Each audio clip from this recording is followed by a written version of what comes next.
Salut, c'est Ephilosophie et aujourd'hui je vais vous parler du manga Death Note.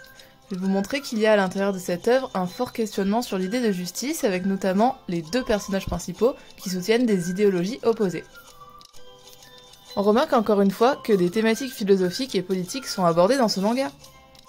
Tout d'abord, pour les personnes qui ne connaissent pas Death Note ou qui auraient un peu oublié, je vais en faire un rapide résumé. Death Note est un manga écrit par Tsugumi Ohba et dessiné par Takeshi Obata entre 2003 et 2006. Il est ensuite adapté en animé et en film. On suit l'histoire de Light, un lycéen japonais surdoué de 17 ans, froid et solitaire. Un jour, il trouve par terre un cahier noir, c'est le Death Note. Ce carnet a la capacité de tuer la personne dont on a écrit le nom à l'intérieur. La seule condition est de connaître le visage de cette personne. Avec le pouvoir de ce carnet entre les mains, Light décide de débarrasser le monde de tous les criminels. En faisant cela, il espère créer un monde parfait dont il serait le dieu. Le meilleur détective du monde, nommé L, va alors tenter de l'arrêter. Tout au long du manga a donc lieu une guerre psychologique, stratégique et idéologique. Chacun tente de découvrir l'identité de l'autre afin de le supprimer en premier. Tout d'abord, attardons-nous sur la signification du nom du personnage principal, Light Yagami. Son nom est composé en japonais de deux kanji, Yoru, Ya ou Yo qui signifie soir ou nuit, et Kami qui signifie Dieu. Son prénom, quant à lui, signifie lumière en anglais. L'association de ce nom et ce prénom sont donc directement liés à la volonté qu'il a de devenir le nouveau dieu, la nouvelle lumière de ce monde. Seulement, on peut s'apercevoir d'une contradiction étonnante. Light, lumière, s'oppose totalement au premier kanji de son nom de famille, qui signifie soir ou nuit. Cette contradiction montre que malgré sa volonté, son projet semble contraire à l'idée de Dieu, bon et bienveillant, car il implique de tuer des milliers de personnes. Light s'est auto-proclamé juge de l'humanité par la grâce du Death Note, et semble très rapidement aveuglé par le pouvoir du Death Note. Kira souhaite créer un monde utopique dans lequel la criminalité n'existe plus. Cependant, aveuglé par le pouvoir et l'envie de devenir un dieu, il semble plutôt se rapprocher d'un monde dystopique où la peur et le chaos règnent. Une dystopie est souvent décrite comme un monde ou une société dans laquelle il est impossible d'échapper aux dirigeants, dont l'autorité est totale et sans contrainte. Dans ce genre de monde, les citoyens ne peuvent plus exercer leur libre arbitre. C'est ce qu'il semble en effet se passer dans le manga. Kira commence par vider les prisons de leurs habitants, mais il ne compte pas s'arrêter là, car il souhaite faire et être la justice lui-même. Il ne souhaite absolument pas se reposer sur les décisions prises par les systèmes judiciaires du monde, qui selon lui, sont souvent défaillants. Au-dessus de la population plane alors en permanence la menace de la peine de mort. Ne sachant pas qui est Kira et où il se trouve, les citoyens ont peur de mourir pour le moindre petit crime. Peut-on réellement être bienveillant et juste lorsque l'on décide d'ôter la vie de milliers de personnes ? Est-ce réellement ce que ferait un dieu, ou est-ce simplement l'œuvre du plus grand des criminels de tous les temps ? Grâce au Death Note, je vais transformer ce monde !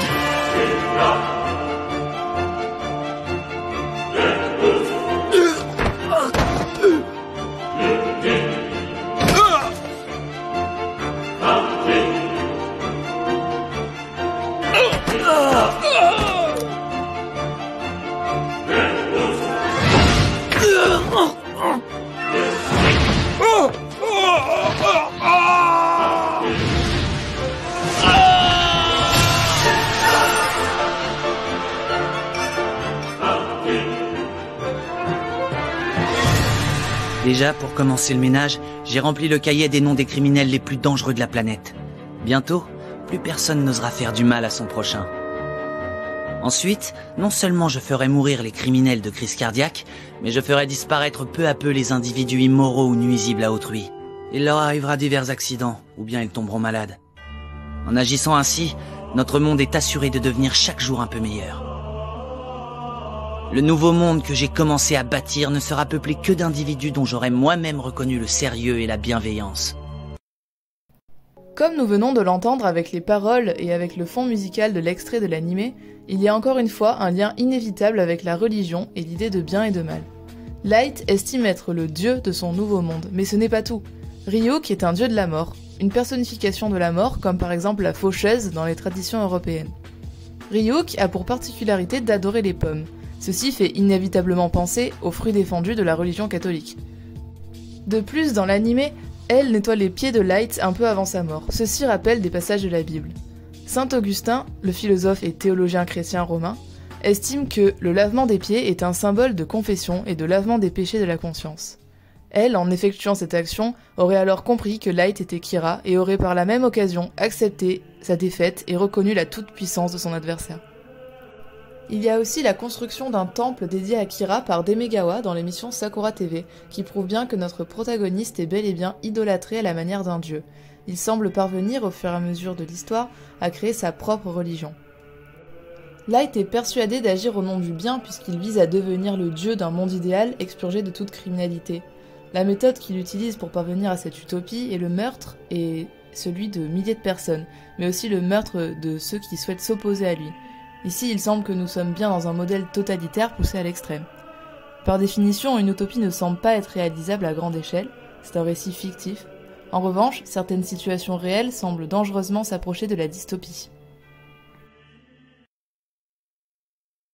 Si tu fais vraiment tout ce que tu dis, tu deviendras le dernier criminel sur Terre. Hein?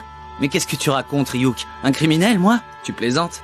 Je suis un excellent élève, d'un sérieux exemplaire, peut-être même le meilleur du Japon. Et bientôt,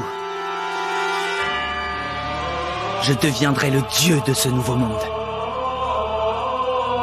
Décidément, l'homme est vraiment un être fascinant.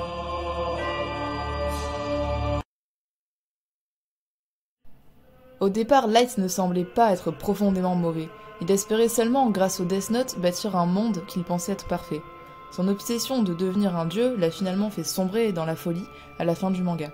Il s'est laissé corrompre par le pouvoir sans réellement s'en rendre compte. Au lieu d'utiliser le Death Note de manière réfléchie, il en a abusé et est devenu le plus grand criminel de l'humanité, sans même en avoir conscience. L'attitude d'Interpol et des différents services et personnes tentant de stopper Kira n'est pas non plus irréprochable. Ils n'hésitent pas à bafouer les droits de l'homme pour parvenir à identifier Kira, ni à affirmer qu'ils vont tuer ce criminel numéro 1. Chacun des protagonistes lutte donc pour sa conception propre de la justice.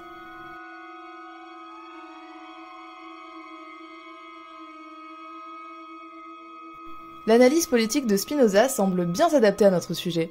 En effet, dans le TTP, le traité théologico-politique, puis dans le TP, traité politique, Spinoza affirme que la politique n'est pas quelque chose de moral. En effet, le désir le plus profond de l'homme est selon lui de ne pas être gouverné par son semblable. C'est pour cela qu'il a besoin d'être gouverné par un être dit supérieur pour trouver cela légitime. Le plus insupportable pour l'homme est d'être dominé par des égaux, et c'est pour cette raison que les rois tentent de se diviniser, comme le fait Kira.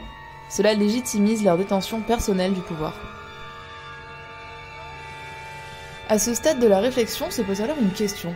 Lorsqu'on est croyant, est-on d'abord fidèle ou citoyen? Si mes impôts financent la construction de temples qui ne sont pas de ma religion, dois-je arrêter de payer mes impôts? Il semble en effet que ce soit le statut de fidèle qui prime, car il met en jeu le salut éternel, ce qui ne semble pas être le cas du rôle du citoyen. C'est en cela qu'un État théocratique règle énormément de problèmes de société. Dans ce type d'État où Dieu gouverne directement les hommes, ce qui est le rêve de Kira, il y a une identité parfaite entre la loi civile et la loi religieuse. C'est-à-dire que le salut individuel et collectif est le même. Pour Spinoza, un culte du divin naît d'un sentiment de crainte. La superstition permet l'alliance entre la théologie et le politique. C'est encore une fois ce qu'il semble se passer dans le manga. Seulement pour Spinoza, ce n'est pas un modèle à suivre, et la République des Hébreux, cet exemple de théologie politique, en montre l'échec. Dieu gouvernait les hommes, mais ils ont finalement demandé des dirigeants humains pour les gouverner. L'idéologie politique de Light Yagami dans Death Note est une philosophie politique bien réelle, qui suscite de nombreuses controverses. Tsugumi Ohba, l'auteur du manga, insiste d'ailleurs bien sur ce point, et déclare que Light est le mal incarné. En tout cas, c'est un sujet très vaste et très complexe de réflexion sur lequel on pourrait encore parler et débattre très longtemps. Voilà, j'espère que ça vous a plu, merci d'avoir regardé, à bientôt et abonnez-vous!